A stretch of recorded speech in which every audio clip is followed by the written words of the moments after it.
High friends, welcome to speak is English with Raj channel. मी तुमचा मित्र राजेश पाटील घेऊन आलोय प्रोनाउन्सचे टाइप्स. आय होप डे 1 तुम्हाला आवडला असेल. कृपया हा व्हिडिओ बघण्याआधी डे 1चा व्हिडिओ नक्की बघा, कारण त्या व्हिडिओचेच हा व्हिडिओ कंटिन्युएशन आहे. डे 1ची लिंक तसेच डे 1चे होमवर्क आन्सर्स मी डिस्क्रिप्शन मध्ये दिले आहेत, ते तुम्ही चेक करू शकता. So without further delay let's get started. तर डे 1 मध्ये आपण सब्जेक्ट प्रोनाउन्स बघितले होते. तर आता आपण बघणार आहोत ऑब्जेक्ट प्रोनाउन्स. तुम्हाला माहित आहे की सब्जेक्ट प्रोनाउन्स हे सब्जेक्टच्या जागी येतात, म्हणजे सुरुवातीला येतात. त्याप्रमाणेच ऑब्जेक्ट प्रोनाउन्स जे असतात ते ऑब्जेक्टच्या जागी म्हणजे वर्ब नंतर येतात. तुम्हाला सेंटेन्सचा general formula subject plus verb plus object हा माहितच आहे, करेक्ट? हा चार्ट बघा. सब्जेक्ट प्रोनाउन्स साठी आपण असाच चार्ट बघितला होता, फक्त जे प्रोनाउन्स होते ते वेगळे होते. तिथे I, we, you, he, she, it, they हे प्रोनाउन्स होते. तर तुम्हाला माहित असेल की सब्जेक्ट प्रोनाउन्स जे होते ते काय ओरडून सांगायचे, तर काम कोण करतोय, जसे मी, तो, ती, आम्ही वगैरे वगैरे. तसेच जे ऑब्जेक्ट प्रोनाउन्स असतात ते काय ओरडून सांगतात, तर काम कोणावर होत आहे. आपण एक एक्झाम्पल बघूया म्हणजे तुम्हाला आयडिया येईल. इथे एक्झाम्पल बघा, ही हेल्प्ड मी म्हणजे त्याने मला मदत केली. इथे ही जो आहे तो सब्जेक्ट प्रोनाउन आहे, त्यानंतर हेल्प्ड जो आहे तो वर्ब आहे, त्यानंतर मी जो आहे तो ऑब्जेक्ट प्रोनाउन आहे. कारण काम जे होत आहे, मदत करण्याचं जे काम होते ते माझ्यावरती होत आहे, म्हणून मी हा ऑब्जेक्ट प्रोनाउन आहे. जर तुम्हाला हे क्लिअर असेल तर आपण चार्ट डिटेल मध्ये बघू. First person singular object pronoun me हा आहे, याला मराठीत मला असे म्हणतो. एक एक्झाम्पल बघूया. शी आस्क्ड मी, तिने मला विचारले. तिने कोणाला विचारले, तर मला विचारले. त्यानंतर अजून एक एक्झाम्पल बघा. He gave me a pen, त्याने मला एक पेन दिला. जिथे मराठीत आपण मला असे वापरतो तिथं आपण मी हे ऑब्जेक्ट प्रोनाउन वापरू शकतो. त्यानंतर फर्स्ट पर्सन प्लुरल जो अस आहे, अस म्हणजे आम्हाला. इथे एक्झाम्पल बघा. आवर टीचर टीचर्स अस, आमचे शिक्षक आम्हाला शिकवतात. कोणाला शिकवतात? आम्हाला शिकवतात. त्यानंतर ही गेव अस चॉकलेट्स, त्याने आम्हाला चॉकलेट्स दिले. इथं सुद्धा अस हा ऑब्जेक्ट प्रोनाउन झाला. त्यानंतर सेकंड पर्सन सिंग्युलर जिथं यू असतो. जर छोट्यांसाठी असेल तर तुला, मोठे लोक असतील तर तुम्हाला. एक एक्झाम्पल बघा. आय विल हेल्प यू, मी तुला मदत करेन. जिथं यू हा ऑब्जेक्ट प्रोनाउन आलेला आहे. तर मोठ्यांसाठी जर तेच बोलायचं असेल तर मी तुम्हाला मदत करेन.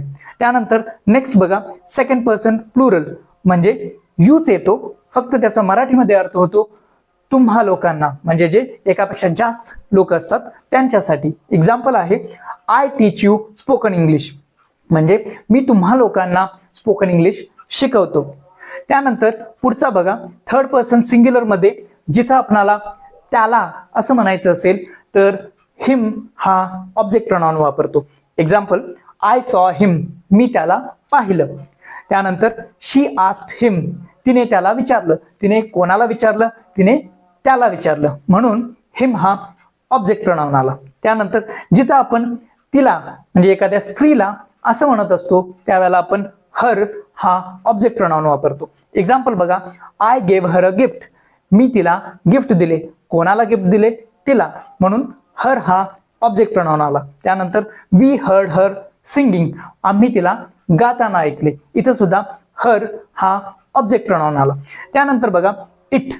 इट हा एक प्राण्याला असं म्हणायचं असेल किंवा जर वस्तू असेल तर ती वस्तू, ते असं आपण म्हणू शकतो. इथं एक्झाम्पल बघा म्हणजे तुम्हाला क्लॅरिटी येईल. एक प्राण्यासाठी I like a puppy, I saw it in the park, म्हणजे मी कोणाला पाहिलं तर पपीला पाहिलं. इथं पपीसाठी आपण इट असं वापरलं आहे. त्यानंतर अजून एक एक्झाम्पल बघा.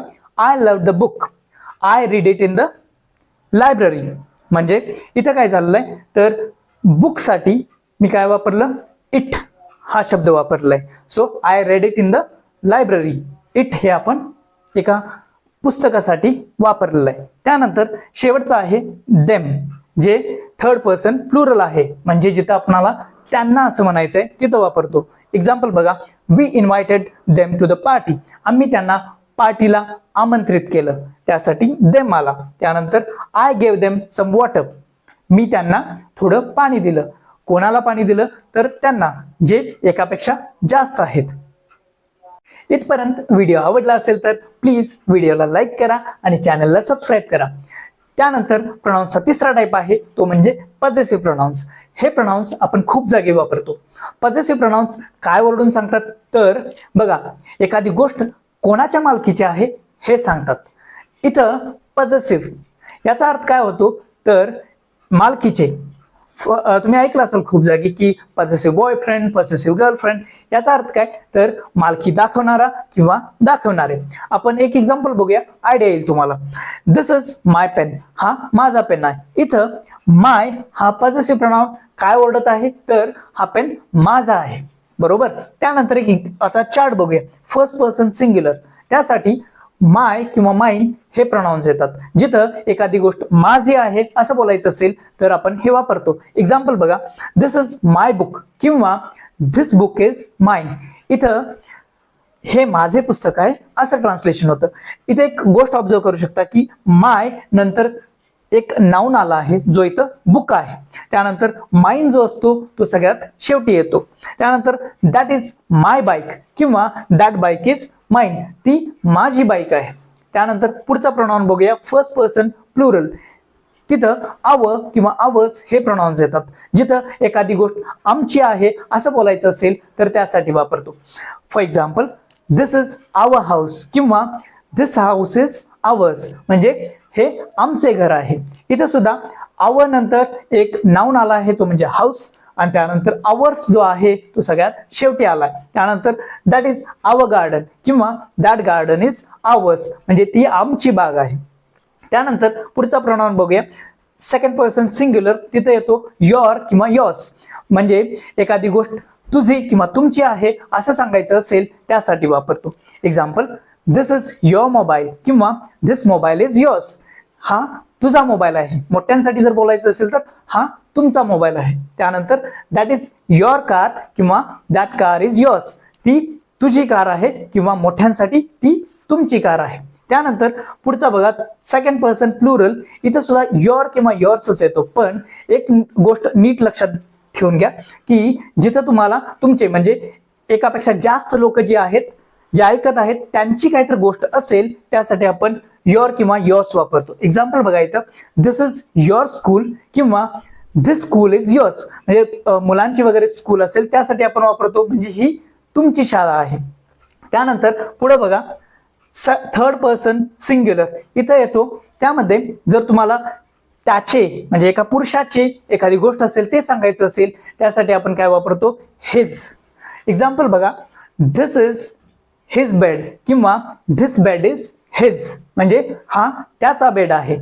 त्यानंतर his house is near school, म्हणजे त्याचं जे घर आहे ते शाळेजवळ आहे असं आपण बोलू शकतो. त्यानंतर पुढचा बघा, हर किंवा हर्ज हे जे प्रोनाउन आहे तो आपण तिचे किंवा एखाद्या स्त्रीची एखादी गोष्ट असेल त्यासाठी वापरतो. एक्झाम्पल बघा, दिस इज हर पर्स किंवा धिस पर्स इज हर्स, म्हणजे ही तिची पर्स आहे.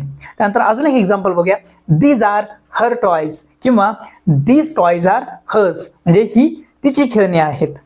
त्यानंतर पुढचा प्रोनाउन आहे तो म्हणजे इट्स, म्हणजे एखाद्या वस्तूचे किंवा प्राण्याचे असं जर बोलायचं असेल तर आपण हा प्रोनाउन वापरतो. एक्झाम्पल बघूया इथं, द डॉग वॅग्ड इट्स टेल, म्हणजे कुत्र्याने त्याचे शेपूट हलवले. इथं त्याचे म्हणजे कुत्र्याचे असं होतं.